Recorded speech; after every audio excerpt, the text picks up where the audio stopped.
Hi everybody, welcome to Sequence Diagrams Lecture 2 that was supposed to be presented on the 10th of October.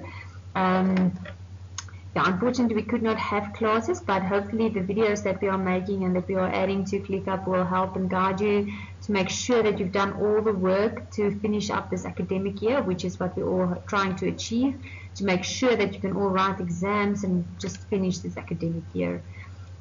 Just a few administration issues. You all saw that we've extended deliverables 3 and 4 for you. So please just make sure that you work really hard on that, because that's one of the last chances of you gaining a few marks for this year subject. And then the other thing is we are still busy marking deliverable 2, but hopefully we'll have that finished beginning of the end of this week, either beginning of next week, and we'll give you feedback. We will also add a few memos. We will add the ERD for you and the use case diagram for you, so that you can just see more or less if you are on the right track. Hopefully we'll add that by Monday as well.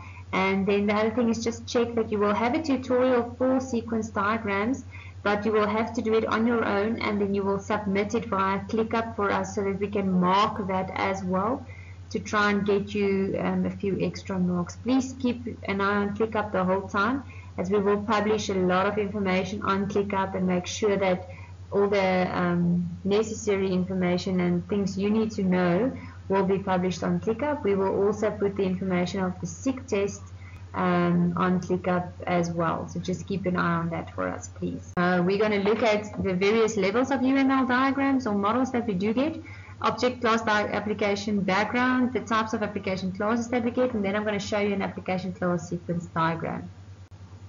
So if I look at UML models, there are different levels of detail that I show on the various levels of diagrams, and each one of these are represented by the various types of models that we draw. Now, the three types that we do get is exploratory domain models, system domain models, or complete system models.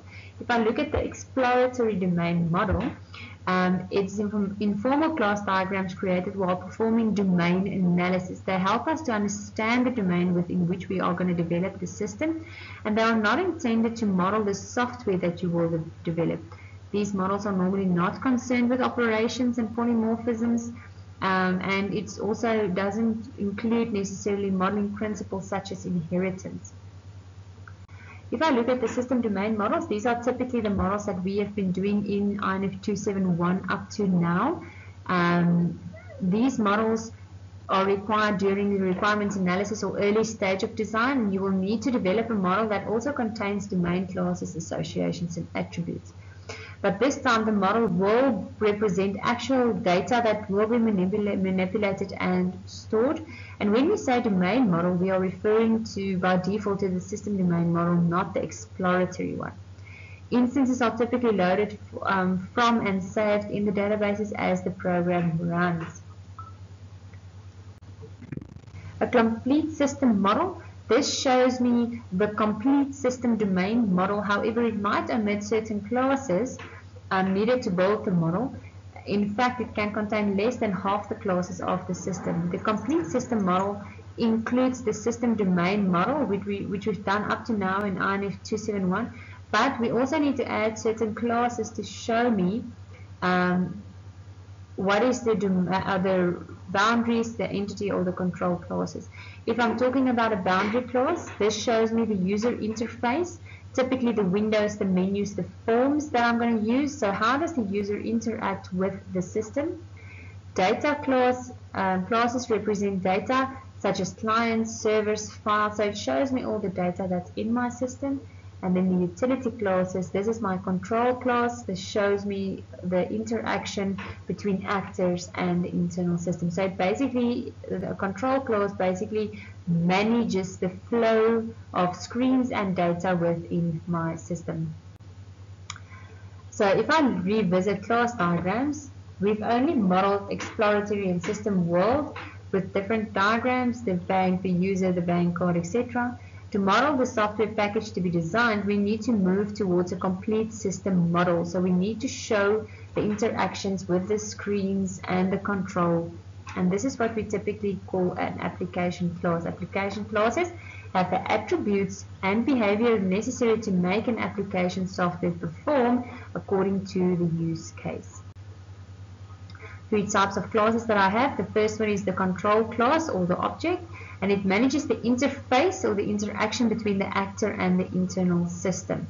So this is responsible to ensure that user interactions with the system defined in the use case descriptions are done properly and in the right sequence. So it kind of controls the whole system, and a control class is needed for every single use case.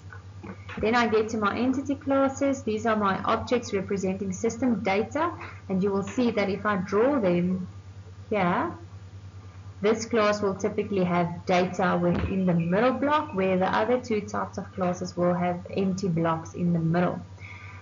And I need to add the type of class that I'm working with in the name block of the class diagram. Then I've got the boundary class, and that sits on boundary between the application and the user, so it's interact with the user system, database, and external devices that interact with the application. There's one boundary class for every single front-end window or form that we are using in the user interface. So how do we communicate within application classes? Actors can only talk to a boundary class. Okay, boundary objects can only talk to controllers and actors. Entity objects can only talk to controllers.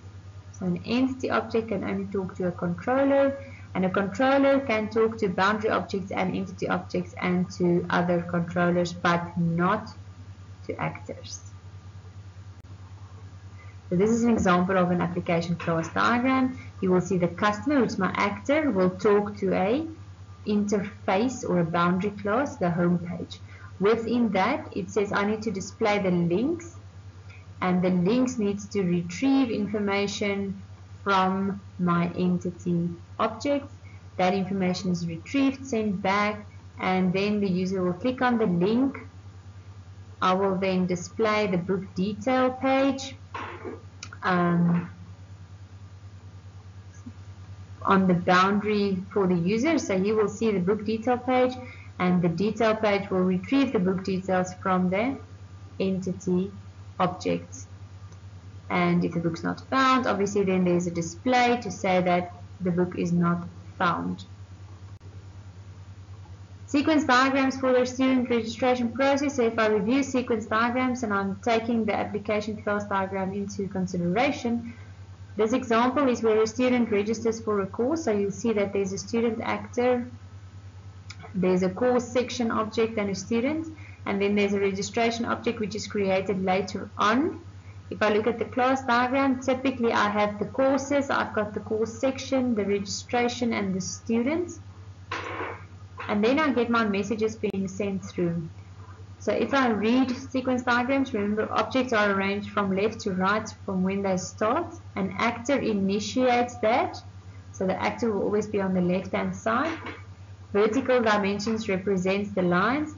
These dashed lines that runs down every single object, this is what I call a lifeline, and the block underneath that shows me an execution occurrence. So typically when this lifeline or this object becomes active, the activation box, a message is represented as a labeled arrow between activation boxes. So there is my message being sent between activation boxes. You will note on the sequence diagram that we've got three objects: course, section, registration, and student. And then we also have an actor, which is obviously the student. We will also note that course section and student was initially created, and registration is only created at a later point in time. That's why registration is a bit lower. And a creation message is shown with the dashed line with the label create on it. But you have to know on this slide is that there's different types of arrowheads if you pick that up. So what do these arrowheads mean? You can look at the bottom here. You see that the arrowhead that's not colored in is what we call an asynchronous call. And this just means that the message does not necessarily have to finish before I can continue with my processing. Whereas synchronous call says that that message or that command needs to finish, and we have to wait until the message is done before we can continue down the sequence to perform the next action. Application class diagrams. The previous diagram shows the user directly interacting with the course section object. In reality, the user will interact with the interface, and this is where you will now see that we've now added the GUI. Certain messages in this diagram now has arguments and return values, which you will see. There is an argument, there's an argument, there's a value, there's a condition that needs to be met. To request to register message has a student as an argument. This object is now in.